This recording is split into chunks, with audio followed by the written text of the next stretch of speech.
पाद गाथा द्वारा पुण्यानुमोदन करेंगे। धीरे धीरे पानी चलिए। इदं हो न्यातिनां होतु सुखिता।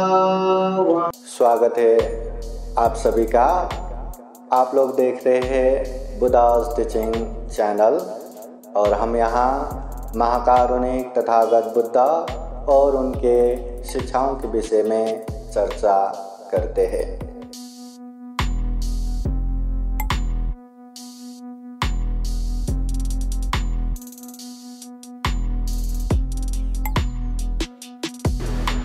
या ठिकाणी या सुमित विठ्ठलराव उमरजकर आणि विठ्ठलराव रामचंद्र उमरजकर आणि छाया विठ्ठलराव अमरजकर या तिन्हींचं या ठिकाणी अनुमोदन आहे।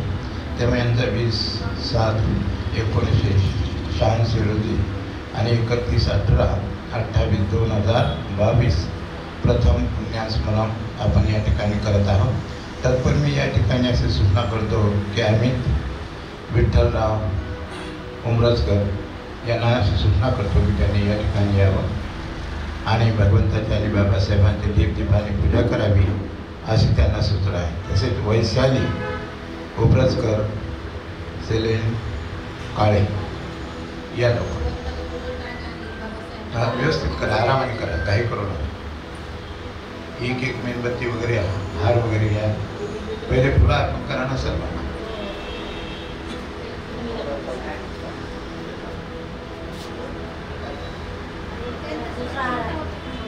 छोटा हार बाबासाहेबांना छोटा हार होते। हां, सर्वांनी हात लावा। म्हणा सर्वांनी साधू साधू साधू। त्याच्यानंतर दुसरा हार घ्या, लहान करा, मोठा असेल तर लहान करा, त्याला जरा गाठ मारा। हात लावा सर्वांनी।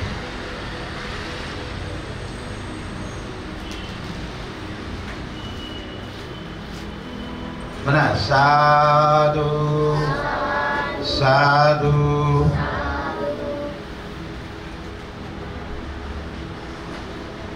हाँ, व्यवस्थित करा। मेणबत्ती अगरबत्ती प्रज्वलित करा, लहान करा, त्याला फार मोठा झाला।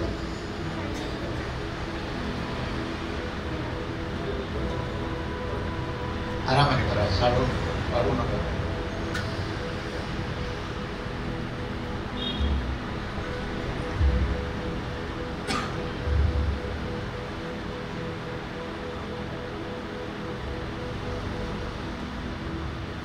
सगळ्या मेणबत्ती अगरबत्ती प्रज्वलित करा।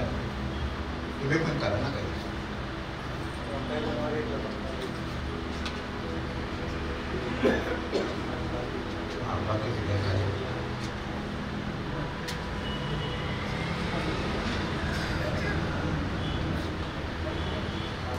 यासे तुम्ही पण एखादी मेणबत्ती लावा।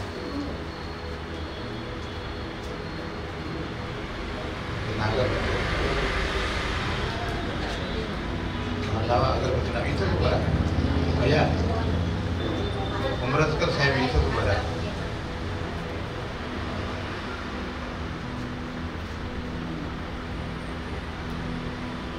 पलीकडं काही असतील तर टाका तिकडं, हात काय असतील। हां, गुडघ्यावर बसा 3 वेळेस।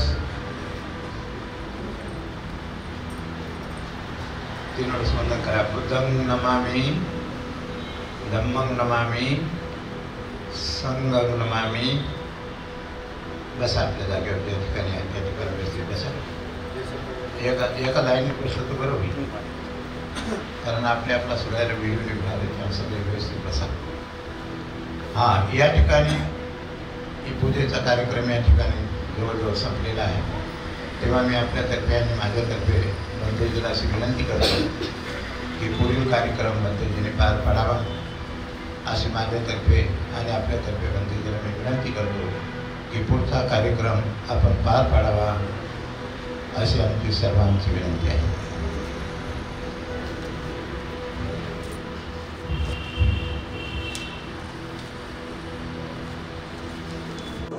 सर्वांनी हात जोडा आणि म्हणा साधू साधू साधु।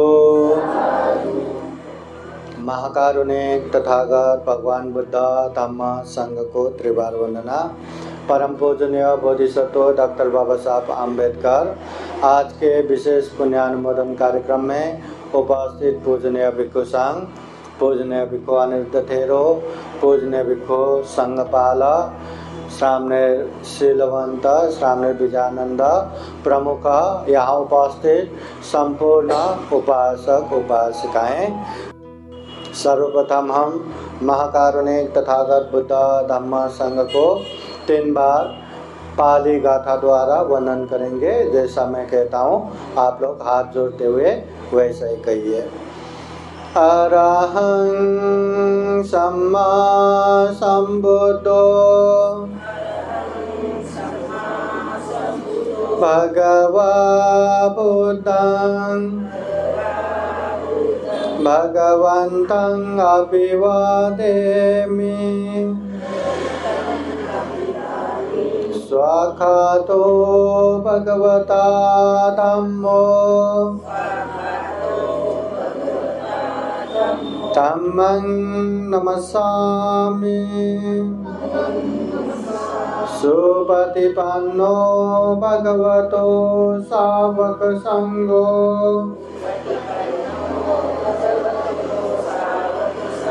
संघं नमामि। पंचशील याचना। ओकाश वंदामि बंदे द्वारतयेन जातं सापं अपराधं क्षमता मे बंदे द्वितीयम्पि तृतीयम्पि ओकाशाहं बन्ते ते शरणेन सह पंचशीलं धम्मं याचामि। अनुग्रहं कृत्वा शीलं देता मे बन्ते द्वितीयम्पि तृतीयम्पि यमहं वदामि तं वदेत। नमो तस्सा भगवतो अरहतो सम्मा संबुद्दस्सा।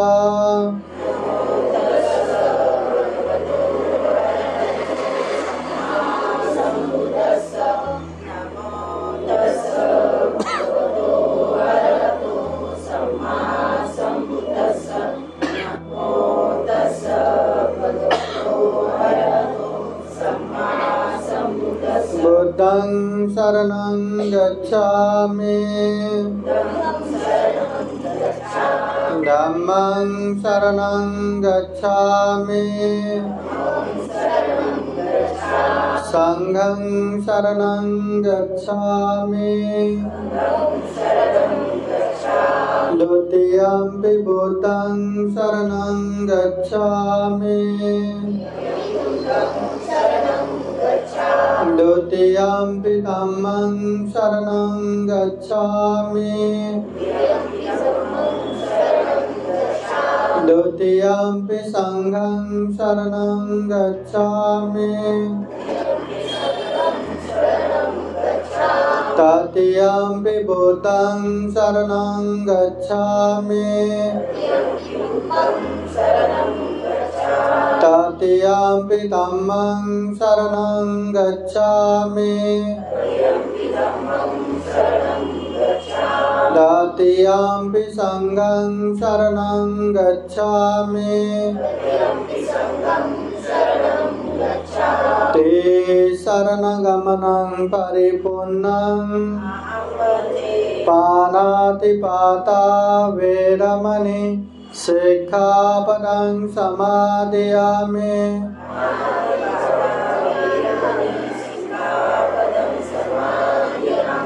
पाणिन्नदाना वेरमणि सिक्खापदं समादियामि।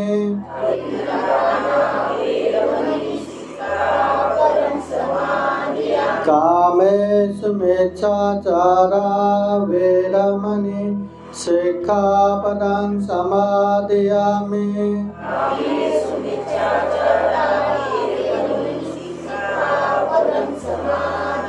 मुसावादा वेरमणि सिक्खापदं समादियामि।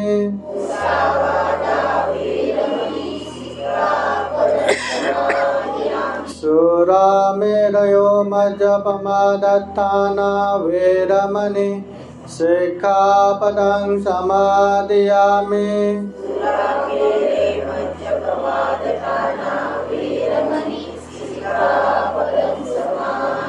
ते शरणेन सह पंचशीलं धम्मं साधुकं सुरक्षितं कृत्वा अपमादेन सम्पादेत। साधु साधु साधु बुद्धं नमामि, धम्मं नमामि, संघं नमामि।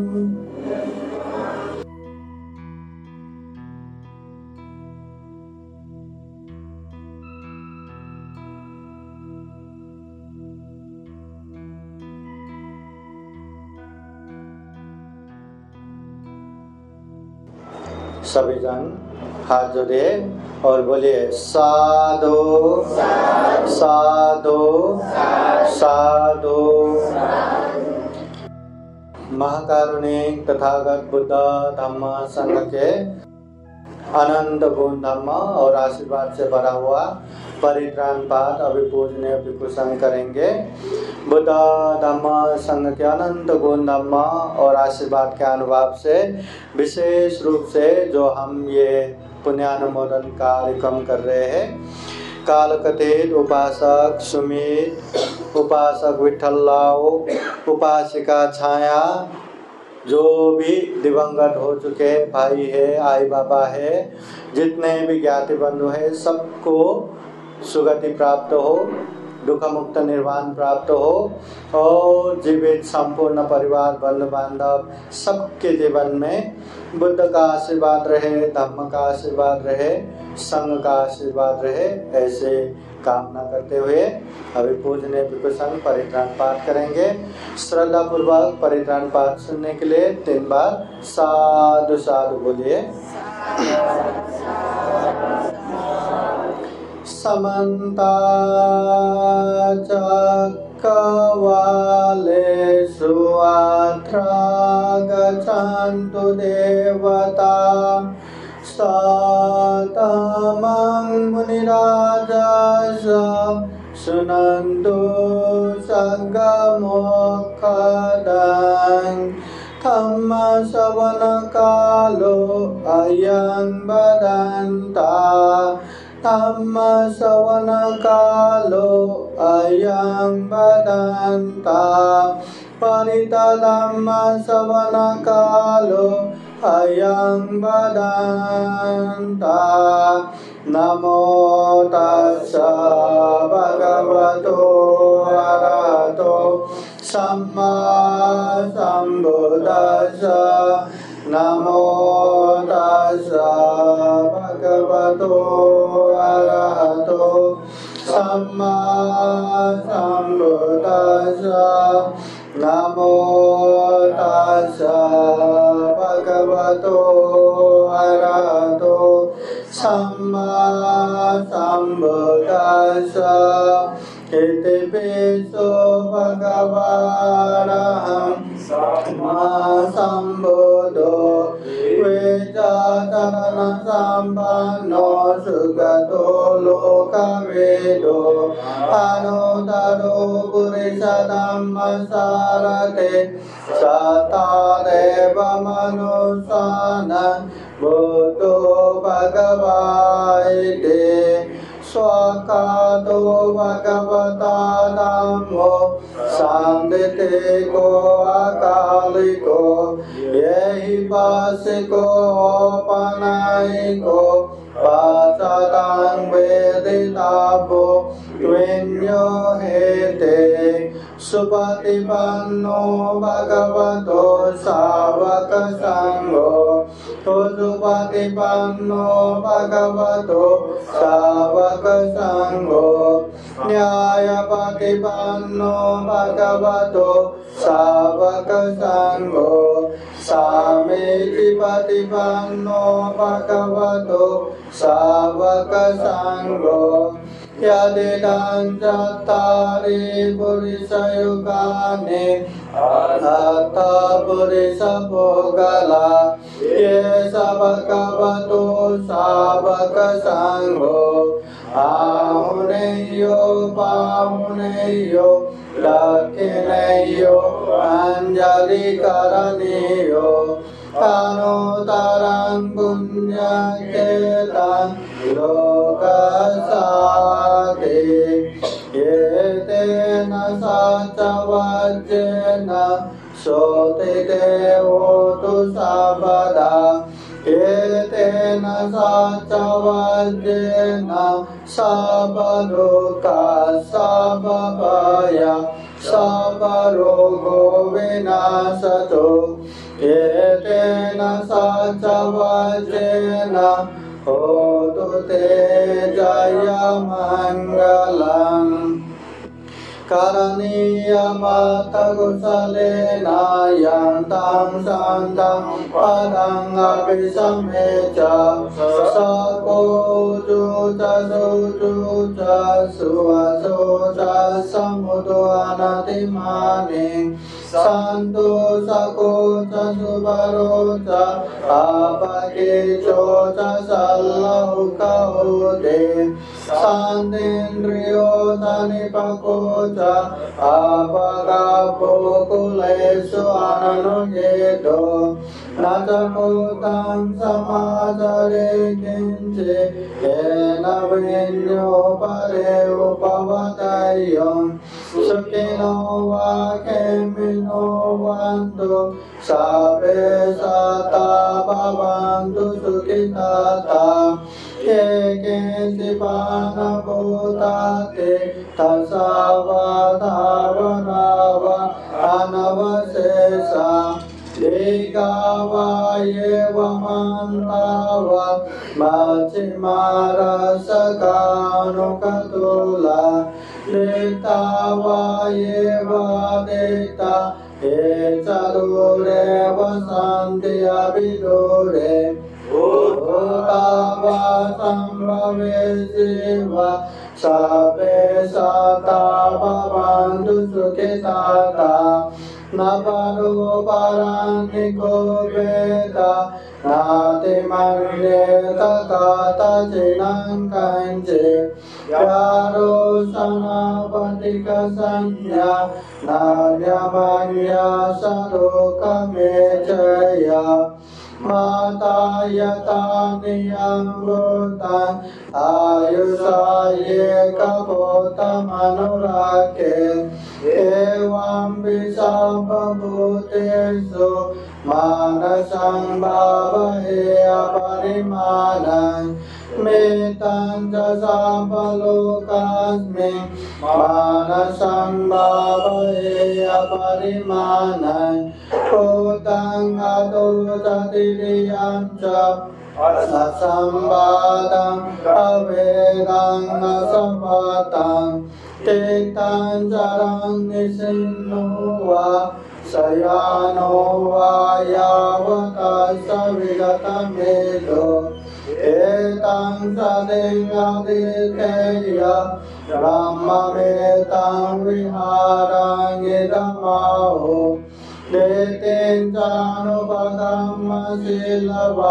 दर्शनेन सम्पन्नो कामेषु विनयगेदं नहि जातु गावशय्यं पुनरेतेते केतेन सचवज्रेण सोतिते होतु सर्वदा एतेन सच्चवच्चेन सर्वलोका सर्वभया सर्वरोगो विनाशतो एतेन सच्चवच्चेन होतु ते जयमङ्गलम्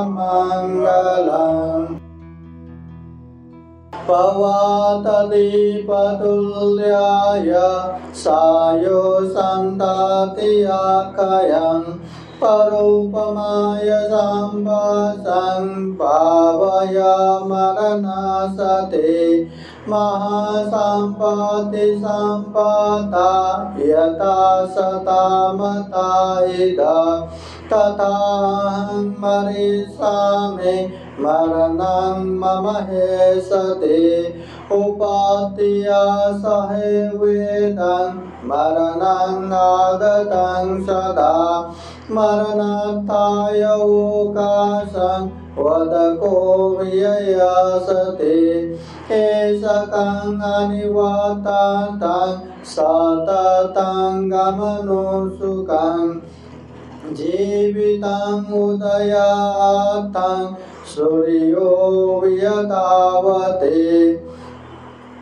वेजो बुबुलोत्सवो जलराजे परेकयं थातको वरिपुतस सपतापि अवार्यो स्वेषु धाम पुञ्जिते भूते जिनाद्वयं खाते स्मरणं केपं कातुमादेशके कथा पचयानं च वैकाल्या बाहिराचातुपादवा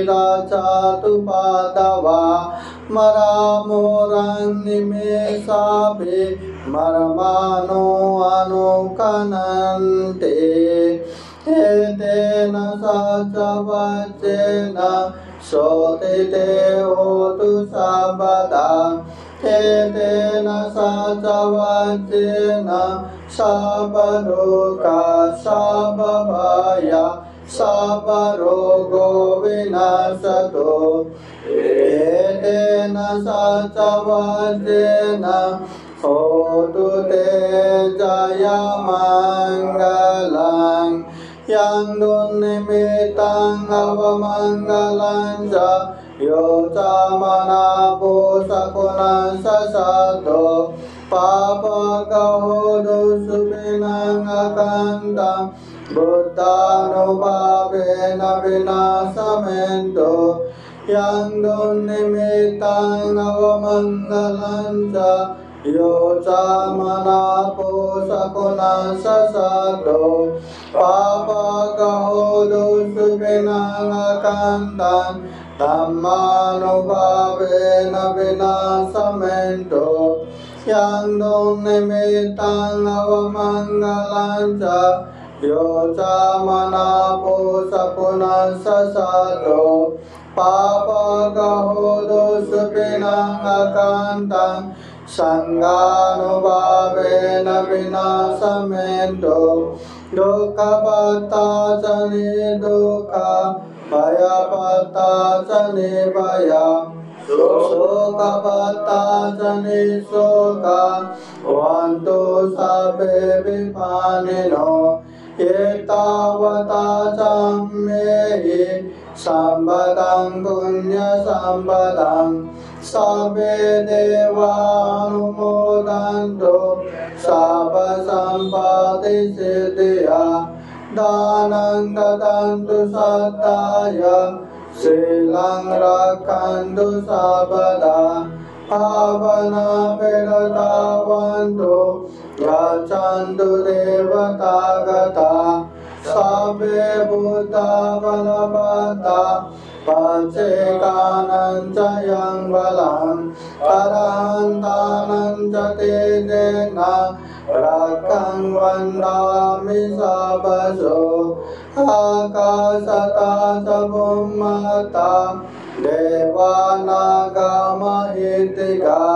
पुण्यं गं अनुमोदयित्वा चिरं रक्षन्तु बुद्धशासनम् आकाशतः च भूम्यां देवानागमहिर्दिगा पुण्यं तं अनुमोदयित्वा चिरं रक्षन्तु धम्मदेशनम् आकाशतः च भूम्यां देवानागमहिर्दिगा पुण्यं तं अनुमोदयित्वा चिरं रक्षन्तु त्वां परान्ति। साधु साधु साधु बुद्धं नमामि धम्मं नमामि संघं नमामि। बुद्ध धम्म संघ के अनंत गुण धम्म और आशीर्वाद के अनुभव से आप सभी के जीवन में खूब खूब सुख हो, शांति हो, मंगल हो, कल्याण हो, ऐसे कामना करते हैं। अभी पूजने भिक्खु संघ का थोड़ा थोड़ा धम्म देशना होगा। सभी लोग धम्म देशना सुनने के लिए तैयार हो जाइए। सबसे पहले पूजने भिक्खु अनिरुद्ध थेरो बंते जी धम्म देशना देंगे।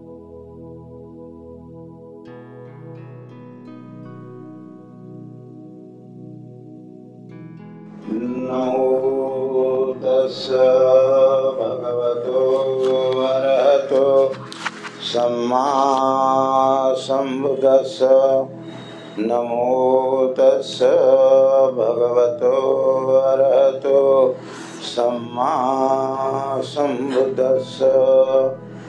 महाकारुणिक तथागत गौतम बुद्ध बोधिसत्व डॉक्टर बाबासाहेब आंबेडकर या ठिकाणी जमलेले सर्व बौद्ध उपासक उपासिका, पूजनीय भिक्खू संघाला त्रिवार अभिवादन। या ठिकाणी जमलेले सर्व बौद्ध उपासक उपासिका, बालक आणि बालिका, आज आपण पाहतो की या पुण्यानुमोदनाच्या निमित्ताने जे प्रवचन दिले जातं ते थोडंसं ध्यान देऊन ऐकायचं आहे। म्हणून असं पाहता एक वेळेला शास्ता भिक्षाटन करत असताना एका उपासकाच्या घरी गेले आणि घरी गेल्याच्या नंतर त्या उपासकाचा 2 दिवस झाले त्यांचा मुलगा वारलेला होता। मुलगा वारल्याच्या नंतर सगळे घरचे लोक अगदी ओक्साबोक्से रडत होते। भगवंताने त्यांना समजावण्याचा प्रयत्न केला की अशा प्रकारे आपण त्यांच्यासाठी रडू नये, कारण त्यांना दुःख होत असतं। असं अनेक प्रकारचं समजावता घरचे लोक काय ऐकायला तयार नव्हते। तेव्हा भगवंताने सांगितलं की ज्याचा तुटण्याचा स्वभाव आहे तुटणारच आहे, ज्याचा मृत्यूचा स्वभाव आहे तो मृत्यूला प्राप्त होणारच आहे, आणि म्हणून हे सगळं अनित्य आहे, नश्वर आहे, जन्मभूर आहे।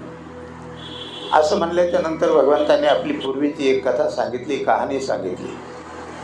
काय कहाणी सांगितली की भगवान एकदा वाराणसीमध्ये ब्राह्मणाच्या कुळामध्ये जन्माला आल्याच्या नंतर काही दिवस त्यांची जी उपजीविकेचं साधन होतं ती शेती होती आणि त्याच्यावर आपली ते उपजीविका करत असत।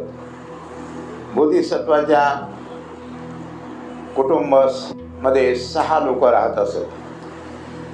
एक बोधिसत्वाची पत्नी आहे, बोधिसत्व त्यांचा मुलगा, त्यांची पत्नी आणि अशा प्रकारचं एक दासी, एकूण असे 6 प्रकारचे सदस्य त्या घरामध्ये राहत असत। तेव्हा बोधिसत्व आपल्या घरच्या लोकांना उपदेश देत असत की यथाशक्ती दान द्या, शिराचं पालन करा, उपवासाचं पालन करा, समाधीचा अभ्यास करा आणि मरणानुस्मृतीचा अभ्यास करा।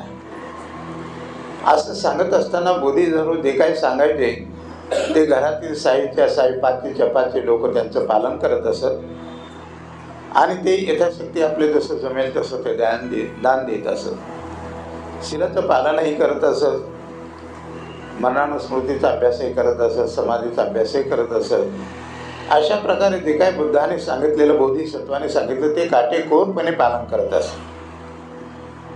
पुढे चालून बोधिसत्व आपल्या शेतामध्ये वखर चालवत होते. वखर चालवता चालवता त्यांचा जो मुलगा होता तो पाठीमागे काडी कचरा येतच होता आणि काडी कचरा येतो त्याचे ढीग जमा करायचा आणि ते फुकून द्यायचा. असं करता करता बराच वेळ निघून गेल्याच्या नंतर एक वेळेस काय झालं की जेव्हा बोधिसत्वाच्या मुलाने जेव्हा ते काडी कचरा वेचला आणि वेचून त्याचा एक ढीग केला, परंतु त्या काडी कचऱ्याच्या ढिगाखाली एक बीळ होतं आणि त्यामध्ये एक विषारी साप राहत होता. तो साप जेव्हा याने काडी लावून दिली, पेटवलं, तेव्हा मात्र जेव्हा पेट घेतला तेव्हा सापाला चटके लागू लागले, डोळ्यामध्ये धूर जाऊ लागला. तेव्हा तो साप त्या बिळातून चवताळून वर आला आणि वर आल्याच्या नंतर बोधिसत्वाच्या मुलाला डंक केला, चावला. विषारी साप असल्यामुळे जसाही चावल्याच्या नंतर लगेच तो मुलगा गतप्राण झाला, मृत्यूला प्राप्त झाला. बोधिसत्वाने आपला वखर उभा केला आणि म्हटलं की ठीक आहे, मुलगा मृत्यू पावला. असं म्हणल्याच्या नंतर त्याने मुलाला घेतलं, उचललं आणि एका झाडाखाली सफेद कपड्यामध्ये झाकून ठेवलं. झाकून ठेवल्याच्या नंतर पुन्हा बोधिसत्वाने चिंतन मनन केलं आणि त्याचा अभ्यास केला आणि पुन्हा आपला वखर चालू लागला. आपण चालू का असं? आपण असं काम करू का? नाही करणार. कारण जोपर्यंत आपण मननानं स्मृतीचा अभ्यास करत नाही, जोपर्यंत मननानं स्मृतीचं बल प्राप्त करत नाही, तोपर्यंत ह्या ज्या गोष्टी आपल्याला घडत नाही. म्हणून त्यासाठी बोधिसत्व आपल्या घरच्या लोकांना नेहमी मननानं स्मृतीचा अभ्यास करावा असा नेहमी उपदेश करत असत, साधना करत असत. असं केल्याच्या नंतर बोधिसत्व वखर चालवत असताना एक शेतकरी त्यांच्या जवळूनच घरी जात होता. बोधिसत्वाने त्या शेतकऱ्याला हाक मारली की अरे बाबा, माझ्या घरी जाऊन सांग की दररोज घरून आम्हाला 2 डबे येत होते, आज घरी जाऊन सांग की 2 डबे ना तर 1 डबा घेऊन या. आणि येताना आमच्या घरच्या लोकांना सर्वांना सांगा की तुम्ही सफेद वस्त्रामध्ये या आणि फुलंसुद्धा आपल्या हातामध्ये सफेद वस्त्र, मेणबत्ती, अगरबत्ती जे काही घेऊन यायचं ते या. असं केल्याच्या नंतर त्या शेतकऱ्याने घरी जाऊन बोधिसत्वाच्या पत्नीला सांगितलं की तुम्ही आज मात्र दररोज 2 डबे नेत होता, आज मात्र 1 डबा न्यायचा. असं म्हणल्याच्या नंतर बोधिसत्वाच्या पत्नीला समजलं, म्हणजे त्या मुलाच्या आईला समजलं की नक्कीच मुलगा जो आहे तो मृत झालेला आहे. परंतु ते मरणानुस्मृतीचा अभ्यास केल्यामुळे ना त्या आईनं ओरडली, ना क्रंदन केलं, ना छाती बडवली, कोणत्याही प्रकारचं काही नसताना ते शांत राहिली. आणि शांत राहिल्याच्या नंतर त्यांनी आपला डबा भरला आणि डबा भरल्याच्या नंतर सगळ्या घरच्या बाकीच्या लोकांना घेतलं आणि सर्वांनी सफेद वस्त्र धारण करून हातामध्ये फुलं घेऊन ते शेतात गेले. शेतात गेल्याच्या नंतर बोधिसत्वाने वखर उभा केला आणि वखर उभा केल्याच्या नंतर सगळे त्या प्रेताजवळ आले. बोधिसत्वाने त्या प्रेताला असं पाठ दिली आणि ते भोजन करू लागले. आपण करा? आपण नाही करणार, कारण आपण ती प्रक्रिया करत नाही.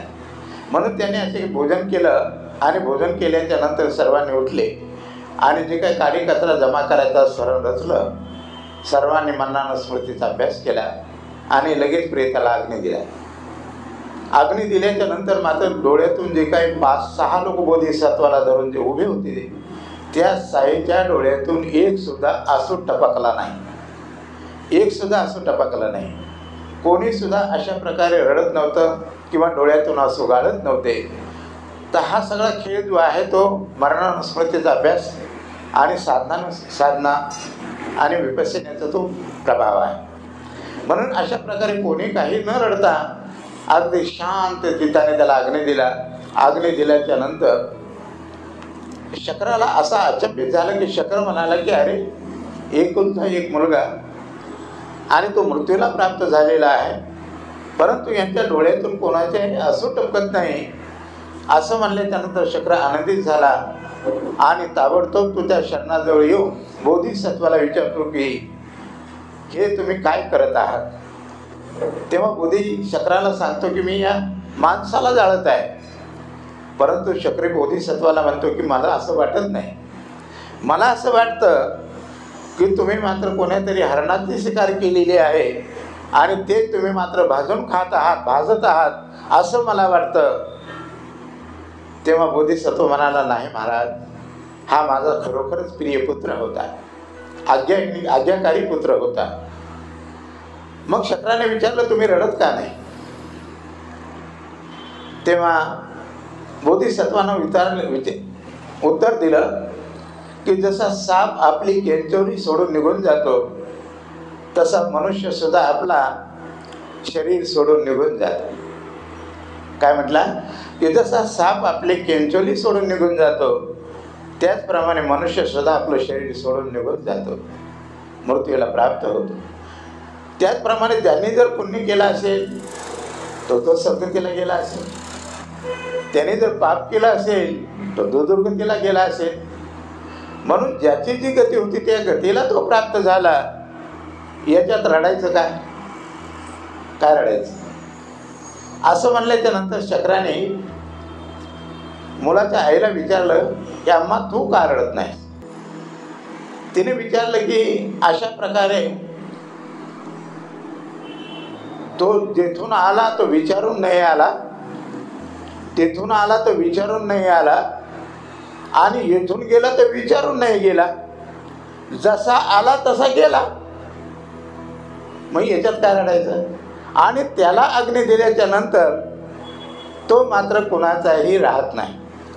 किती आपण छाती बनवली, किती आपण रडलो, किती आपण क्रंदन केलं, परंतु आपलं तो काहीही ऐकायला तयार नसतो. कारण तो एकदा मृत्यू प्राप्त झाला की तो कुणाचाही नसतो. आणि म्हणून याच्यासाठी रडणं हे बेकार आहे. असं म्हणल्याच्या नंतर शक्राने बहिणीला विचार की अम्मा तू का रडत नाही? बहिणीचं तर भावावर अत्यंत प्रेम असतं. मग एवढं प्रेम असताना तुझ्या डोळ्यातून असू का नाही? तू रडत का नाहीस? असं म्हणल्याच्या नंतर ते म्हणते की असं बोलू नका स्वामी, तो माझा प्रिय भाऊ होता आणि तो सदाचारी होता. परंतु त्याच्या कर्माने त्याने पाप केला असेल तर दुर्गतीला गेला असेल, आणि त्याने जर पुण्य केला असेल तर सद्गतीला गेला असेल. मग याच्यात रडायचं काय? आणि जर मी रडू, क्रंदन करू तर मला अनेक प्रकारची बिमारी झाली, आणि अशा प्रकारे मीच जर आजारी पडले तर माझ्या घरातले सगळे लोक परेशान होतील. म्हणून मी त्याकरता रडत नाही. एकदा का मनुष्याला मृत्यूच्या झाल्याच्या नंतर त्याला अग्नी दिला की तो मात्र कुणाचाही राहत नाही. म्हणून मी त्याच्यासाठी रडत नाही. असं म्हणल्याच्या नंतर शक्राने त्या मुलाच्या पत्नीला विचारलं की म्हटले मा, पती मेल्याच्या नंतर स्त्रिया विधवा होतात, मग तू अशा प्रकारे तुझा पती मृत्यूला प्राप्त झाल्यानंतर तू का रडत नाहीस? मग ती काय म्हणते की याच्यात रडायचं काय? त्यांनी जर पुण्य केला असेल तर सद्गतीला गेला असेल, आणि पाप केला असेल तर दुर्गतीला गेला असेल. म्हणून तो जसा आला तसा गेला. आणि एकदा का त्याला अग्नी दिला की ते अग्नी दिल्याच्या नंतर मात्र तो कोणाचाही राहत नाही. यासाठी मी त्याच्यासाठी रडत नाही. असं म्हणल्याच्या नंतर शक्राने दासीला विचारल्याच्या नंतर तू का रडत नाहीस? मग शक्राने म्हटलं की तू याच्यासाठी रडत नाही की तुला तो तुझ्यापासून काम घेत असेल, तुला तर तकलीफ देत असेल, तुला सेवा देत असेल, तुला कामाबद्दल अनेक प्रकारचं बोलत असेल, म्हणून बरं झालं तो मेला म्हणून तू रडत नाही. तेव्हा ती दासी म्हणते, स्वामी असं बोलू नका, तो माझा प्रिय पुत्र होता, त्याला मी माझ्या पोटच्या गोळ्याप्रमाणे त्याला सांभाळलेला आहे. आणि एवढंच नाही तर त्याला अनेक प्रकारचं प्रशिक्षण देऊन तो धानी आणि धर्मवान पुत्र होता, आणि तो माझा प्रिय पुत्र होता. परंतु शक्रांना ती मात्र उत्तर काय देते? ती म्हणते की मी यासाठी रडत नाही की जसा पाण्याचा फुटलेला घडा ज्याप्रमाणे जोडता येत नाही त्याप्रमाणे मनुष्य मेल्याच्या नंतर त्याला जिवंत करता येत नाही. यासाठी मी त्याच्यासाठी रडत नाही. आणि म्हणून हेच लक्ष धरून जेव्हा त्याला अग्नी दिला जातो तेव्हा मात्र तो कोणाचाही राहत नाही. आणि म्हणून त्याचे जे कर्म आहेत त्या कर्माप्रमाणे त्याची उत्पत्ती झाली. मग दुर्गती गेला असेल, सद्गतीला गेला असेल, जसं कर्म असेल तसं त्या गतीला तो प्राप्त झाला असेल. म्हणून मी त्याच्यासाठी रडत नाही. असं म्हणल्याच्या नंतर शक्र अचंबित झाला. आणि अचंबित झाल्याच्या नंतर त्यांना सर्वांना आशीर्वाद दिला. खुश झाले. की अशा प्रकारे धर्मवान व्यक्ती अशा प्रकारे रडत नाही, आणि रडतच नाही तर काय करतो की अनेक प्रकारच्या सहलीला आपण जातो, बुद्ध दर्शनाला जातो, तर त्या ठिकाणी एक संकल्प करायचा असतो. काय संकल्प करायचा असतो की जसं मानलो आपण बुद्धगयाला गेलो, भगवंतांना आपण पूजा अर्चा करतो आणि त्या ठिकाणी दान करतो, तर त्या ठिकाणी स्मरण करायला पाहिजे की हे दान पुण्य करत आहे, मी एक चिवर देत आहे की 1000 रुपये देत आहे का 2000 देत आहे, जे काही देत आहे, तर या दानाच्या पुण्यप्रभावाने माझे जे काही वारस गेलेले आहेत, माझ्यातून मृत्यू प्राप्त झाले आहेत, या दानाच्या प्रभावाने त्यांना सद्गती प्राप्त होऊ असा संकल्प करून आपण दान देऊ शकता. आणि असं दान दिल्याच्या नंतर त्या दुर्गतीतून ते सद्गतीला प्राप्त होतात.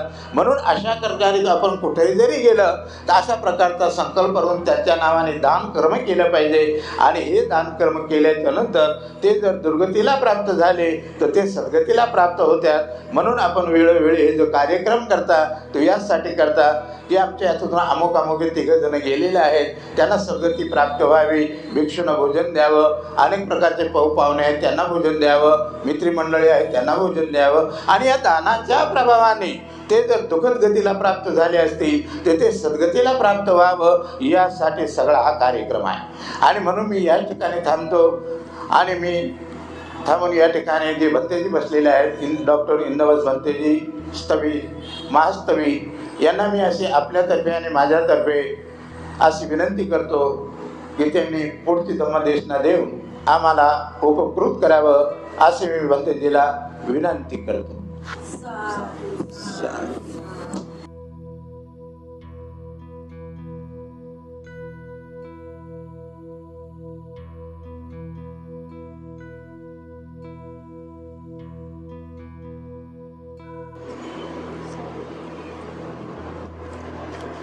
सभी जन हाथ जोड़िए और बोलिए साधु साधु साधु. पुत्तामते धनमते इति बालो विहन्यते अत्ताये आत्तनो नाते कुतो पुत्ता कुतो धनम्. महाकारुणिक तथागत भगवान बुद्ध को त्रिवार वंदना. महाकारुणिक तथागत बुद्ध द्वारा देशे सुआख्यात धम्म को त्रिवार वंदना. महाकारुणिक तथागत बुद्ध के आर्य श्रावक संघ को त्रिवार वंदना. परम पूजनीय बोधिसत्व डॉक्टर बाबा साहब अम्बेडकर, आज के कार्यक्रम में उपस्थित पूजनीय भिक्षु संघ, श्रावणगण तथा श्रद्धा संपन्न बुद्धि संपन्न उपासक उपासिकाएं, आप लोगों को 3 बातें बताता हूँ. पहली बात है, महाकारुणिक तथागत बुद्ध कहते हैं दोवंग में मरणं अदुवंग में जीविता. मरना निश्चित है, जीना अनिश्चित है. सबको पता है मरना है. जो भी इस दुनिया में जन्म होता है एक दिन मरता ही है. उत्पत्ति के साथ विनाश पीछे पीछे लग के आते हैं. इसलिए दोवंग में मरना निश्चित है पर अनिश्चित है. अदुवंग में जीवितं जीना. हम कब तक जिएंगे, कहाँ तक जिएंगे, कैसे जिएंगे, वो किसी को पता नहीं. हाँ, अगर हमें निश्चित रूप से पता चलता, चलो हम 100 साल नहीं तो 90 साल या 80 साल या 70 साल या 60 साल या 50 साल तक भी हम गारंटी जिएंगे, ऐसा पता चलता तो हम अपने जीवन का भी एक शेड्यूल बनाता. हाँ, 10 साल तक बचपन में खेल कूद के आराम से करेंगे, 20 साल तक पढ़ाई में मेहनत करेंगे, 30 साल तक परिवार सुख भोग करेंगे, 40 साल तक खूब मेहनत करके पैसा कमाएंगे और 40 से 50 साल जीवन के अंतिम समय मैं अच्छा धम्म कर्म करके जाऊंगा, दान दूंगा, शील पालन करूंगा, ध्यान करूंगा, अच्छा पुण्य करूंगा. ऐसा हम तालिका बना सकते थे. मगर जीवन इतना अनिश्चित है कि बहुत सारे लोग माँ के पेट में ही मर जाते हैं, बहुत सारे लोग जन्म होते ही मर जाते हैं, बचपन में ही मर जाते हैं, जवानी में मर जाते हैं, अर्धवयस्क में मर जाते हैं, बुढ़ापे में तो मरना ही है। मतलब कब कहाँ कैसे मरेंगे किसी को पता नहीं, और ऐसी कोई भी समय नहीं जिस समय हम नहीं मर सकता। सुबह, दोपहर, शाम, रात्रि, मध्य रात्रि, कभी भी मर सकता है। हम बैठे बैठे भी मर सकता है, खड़े खड़े भी मर सकता है, चलते चलते भी मर सकता है, लेटे लेटे भी मर सकता है। इसलिए तथागत बुद्ध कहते हैं ये बात को हमेशा याद रख के चलो कि मरना निश्चित है, जीना अनिश्चित है। इसलिए जब भी पुण्य कार्य धर्म कार्य करने का मन हो तुरंत करो, बाद में करेंगे ऐसा मत बोलो, क्योंकि जीवन का निश्चितता नहीं है। कभी भी कहीं भी कुछ भी हो गया तो सारे के सारे तरह के तरह रह जाएंगे। इसलिए पुण्य करने का मन हो तो तुरंत करो, और पाप करने का मन हो तो उसको टालते जाओ, छोड़ते जाओ। ये पहली बात। तथागत बुद्ध फिर कहते हैं पुत्तामत्ति धनमत्ति इति बालो विहन्यते। इस दुनिया में बहुत सारे लोग हैं जिसके पास पुत्तामत्या, मेरे पास परिवार है, बच्चे हैं, धनमत्ति, मेरे पास धन संपत्ति है, इति बालो विहन्यति, ऐसा कह के अहंकार अभिमान करता है। बुद्ध कहते हैं अगर परिवार धन संपत्ति के नाम पे कोई अहंकार करता है तो वो मूर्ख है, अज्ञानी है। अत्ताहि अतनुनति, हम जैसा चाहते हैं वैसा नहीं होता। होता है क्या?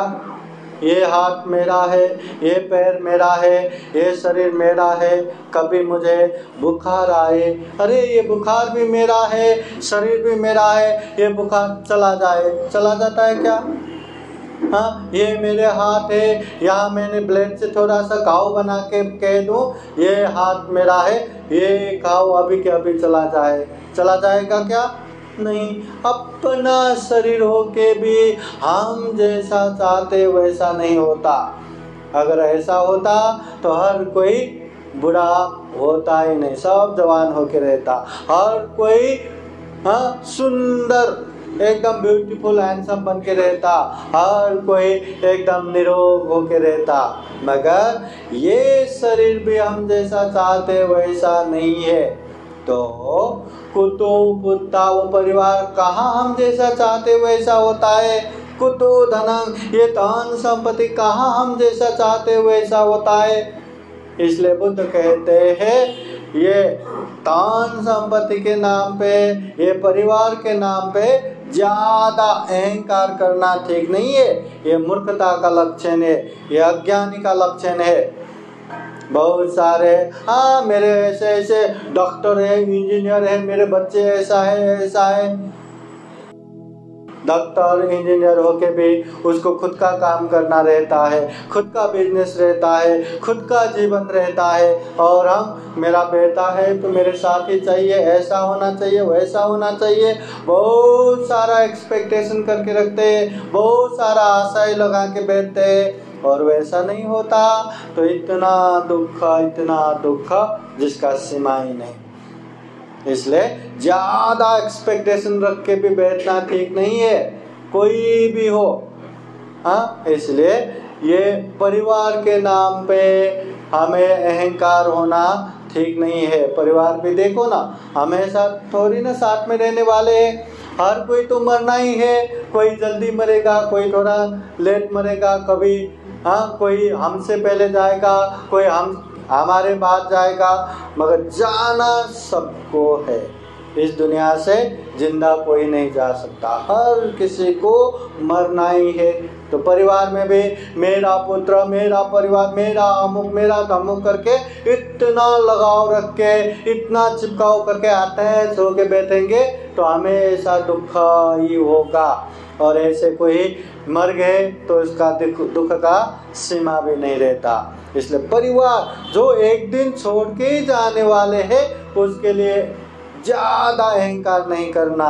ये धन संपत्ति भी जब तक हमारा जीवन है तब तक ही साथ देगा, और साथ भी तब देगा जब हम उसको अच्छे से यूटिलाइज कर पाएंगे, सदुपयोग कर पाएंगे। नहीं तो ये धन संपत्ति तथागत बुद्ध कहते जहरीला सांप समान है।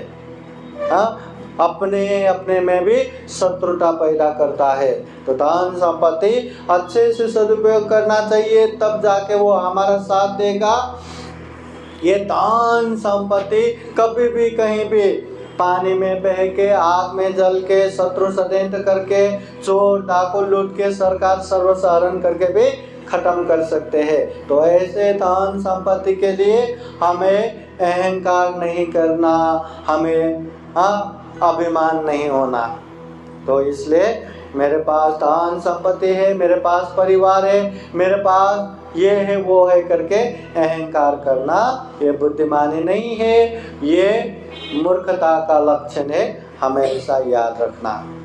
पर जीवन जीने के लिए हमें परिवार भी चाहिए, जीवन जीने के लिए हमें धन संपत्ति भी चाहिए। तथागत बुद्ध कहते हैं जो व्यक्ति खुद अच्छे से दान देंगे, श्रद्धा पूर्वक दान देंगे, उसको भोग संपत्ति धन संपत्ति का कभी कमी नहीं होगा।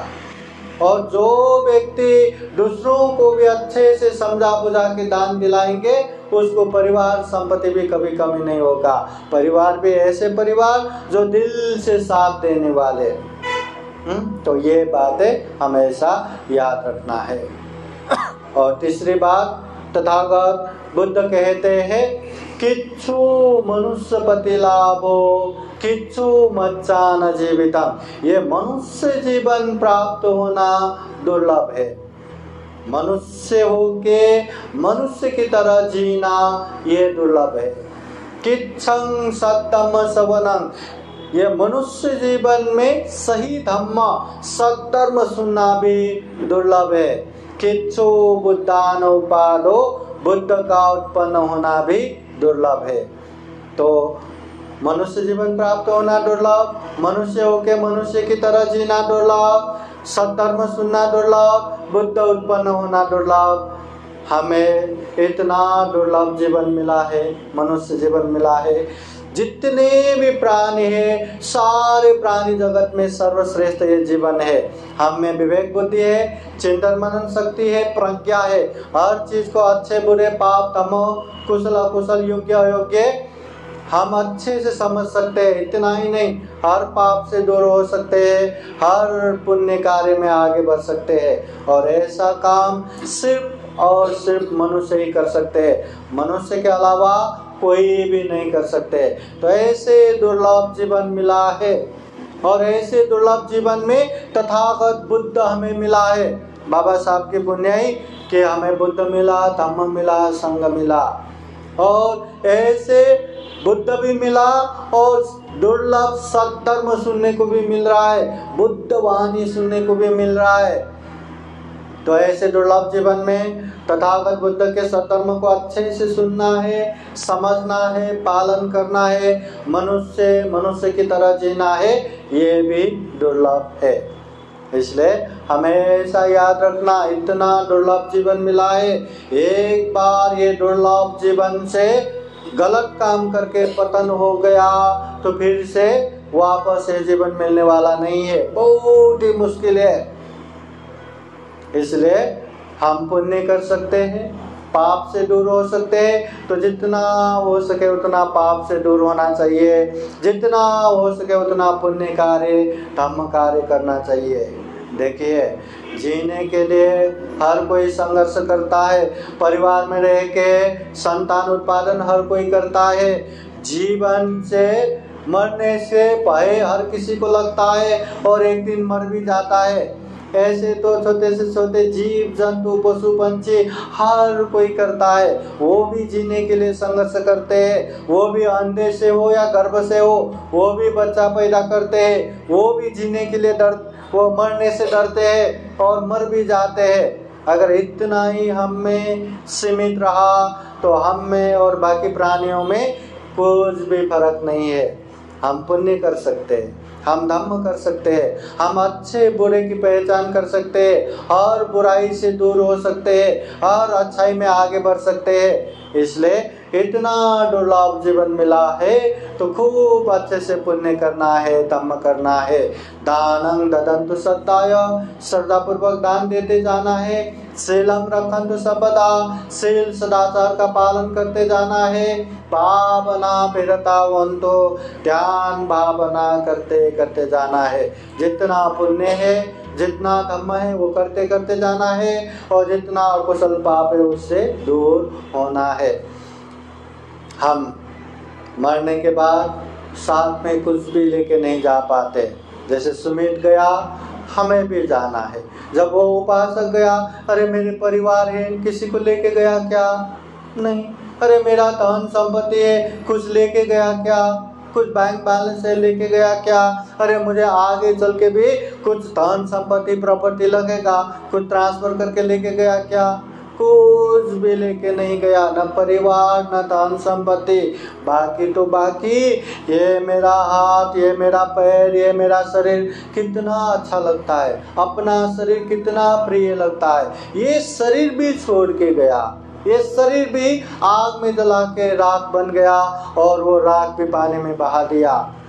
ये शरीर भी साथ में नहीं आएगा, ये परिवार भी साथ में नहीं आएगा, ये धन संपत्ति भी साथ में नहीं आएगा। जिस तरह उपासक ने छोड़ के गए, हमें भी छोड़ के जाना है। बस लेके जाना है तो एक ही है, हमारा कर्म। कर्म बोले तो काम, काम बोले तो जो हम शरीर से करते हैं, जो वाणी से बोलते हैं, जो हम मन से सोचते हैं। अच्छे काम करते हैं तो उसे कुशल कर्म कहते हैं, बुरे काम करते हैं तो उसको अकुशल कर्म करते कहते हैं। जो कुशल कर्म करते हैं उसको अच्छा ही परिणाम आएगा, जो अकुशल कर्म करते हैं उसको बुरा ही परिणाम आएगा। जीवन में, हमारे जीवन में अगर सुख शांति हो रहा है तो उसका कारण हम ही है, हमने अच्छा पुण्य किया। जीवन में अगर बुरा हो रहा है तो उसका कारण भी हम ही है, हमने ही बुरा किया।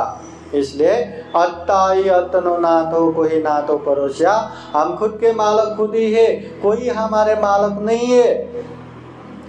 अच्छा करना बुरा करना हमारे हाथ में ही है। सुख शांति प्राप्त करना, दुख शांति प्राप्त करना, उसका जिम्मेदार भी हम ही है। इसलिए जब तक जीवन है खूब पुण्य करना चाहिए, खूब धम्म करना चाहिए। जो व्यक्ति पुण्य करेंगे, जो व्यक्ति धम्म करेंगे, यहाँ भी सुख शांति होगा, वहाँ भी सुख शांति होगा, इधर भी सुख शांति होगा, उधर भी सुख शांति होगा, इस लोक में भी सुख शांति होगा, परलोक में भी सुख शांति होगा। इसलिए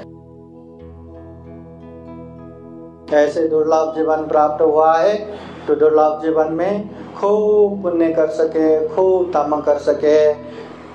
मृत्यु से खत्म होने वाला ये जीवन है, निश्चित रूप से मृत्यु आना ही है।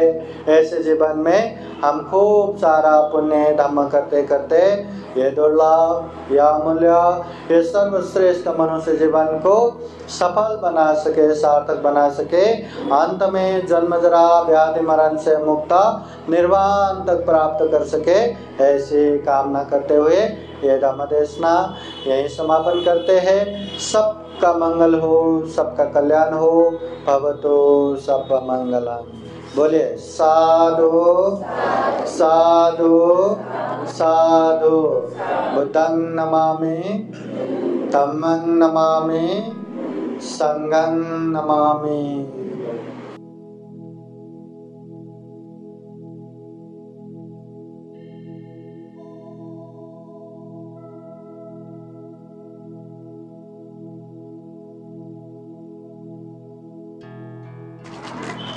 अब ये अच्छे वरदान दे रहे हैं। बुद्ध शासन में बहुत बड़ा एक पुण्य कार्य है जीवन। हाथ में लगाइए, जैसा मैं कहता हूँ वैसे आप अच्छे से बैठे ना, शूटिंग हो रहा है, आप ऐसे बैठे आराम से बैठे। तो जैसा मैं कहता हूँ वैसा ही बोलिए। इमं चीवरं साथा परिकारं भिक्षु संघस्य देमं पूजेमं इदं मे पुण्यं आसवक्खया त्वहं गोतो इदं मे पुण्यं निब्बानसा पचयो होतो इदं मे पुण्यं सब्बे सत्ता सुखिता भवन्तु। साधु साधु साधु। इन बार वर्णन कीजिए। बुद्धं नमामि, धम्मं नमामि, संघं नमामि। बैठे अपनी जगह पे बैठे। अपने जाके पुण्य नहीं ना है। हाँ वो पानी लीजिए पुण्यानुमान का। आते क्यों नहीं? यहाँ बैठे बैठे। इधर कौन सा फुलो टाका है? वो फुलो टाका। वो उधर से लेंगे क्या? आलू सच्ची प्लेट में देना। आप लोग इधर से बैठे ऐसे वो उधर से।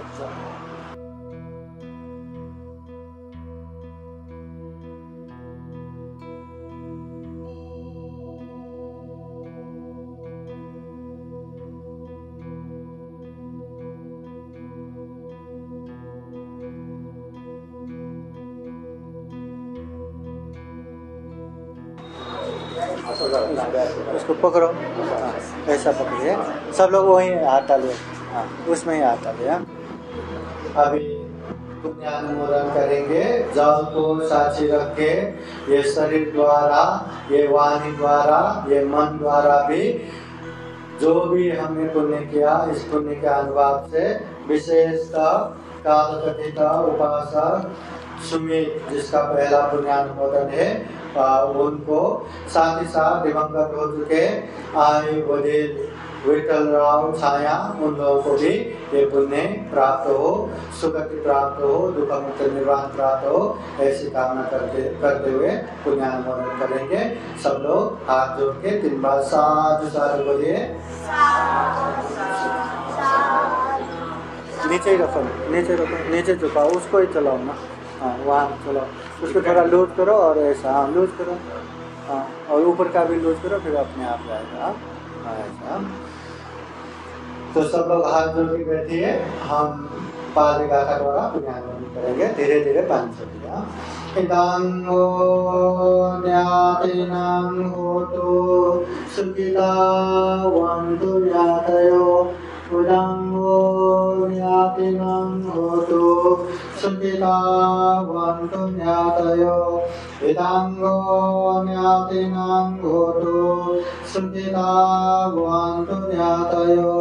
एतावता जाम्येहि सम्पदं पुण्य सम्पदं सब्बे देवानुमोदन्तु सब्ब सम्पत्ति सिद्धिया।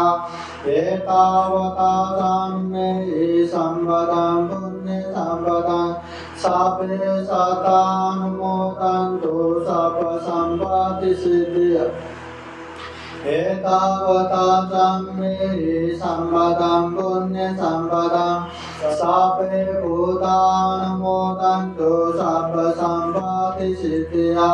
एचितं पापितं तुय्यं क्षिप्रमेव समिजतु सब्बे पुरन्तु चित्तसङ्कल्पा छन्दो पन्नरसो यथा मणिज्योतिरसो यथा। साधु साधु साधु। बुद्धं नमामि, धम्मं नमामि, संघं नमामि। सब हाथ जोड़ के बैठिए। पूजने के कुशल आप लोगों को आशीर्वाद दे रहे। आप सभी के जीवन में बुद्ध का आशीर्वाद रहे, धम्म का आशीर्वाद रहे, संघ का आशीर्वाद रहे। सभे देवो विभाजन्तु सब्ब रोगो विनाशतु मा ते भवतु अन्तरायो सुखी दीर्घायुको भव। भवतु सर्वमङ्गलं रक्षन्तु सर्वदेवता सर्वभूतानुभावेन सदा सुखी भवन्तु ते। भवतु सर्वमङ्गलं रक्षन्तु सर्वदेवता सर्वधर्मानुभावेन सदा सोते भवन्तु ते भवतु सर्वमङ्गलं रक्षन्तु सर्वदेवता सर्वसङ्गानुभावेन सदा सोते भवन्तु ते हेजितं भजितं दुय्यङ्गे पमेव समेजतु सावे पुरेन्तु चिरसङ्गापा चन्दोपन्नरसो यथा आयुरारोग्य सम्पत्ति सर्गसम्पत्तिमेव च ततो निब्बान सम्पत्ति हिमिनाते समेधतु साधु साधु साधु बुद्धं नमामि धम्मं नमामि संघं नमामि अहं वन्दामि सर्वदा। सबका मंगल हो, सबका कल्याण हो, सुखी हो, सुखी हो, सुखी हो। आज का ये कार्यक्रम यही संपन्न होता है। साधु साधु साधु। बुद्धं नमामि, बुद्ध को नमन करता हूँ। धम्मं नमामि, धम्म को नमन करता हूँ।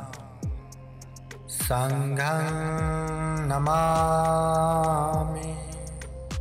संघ को नमन करता हूँ।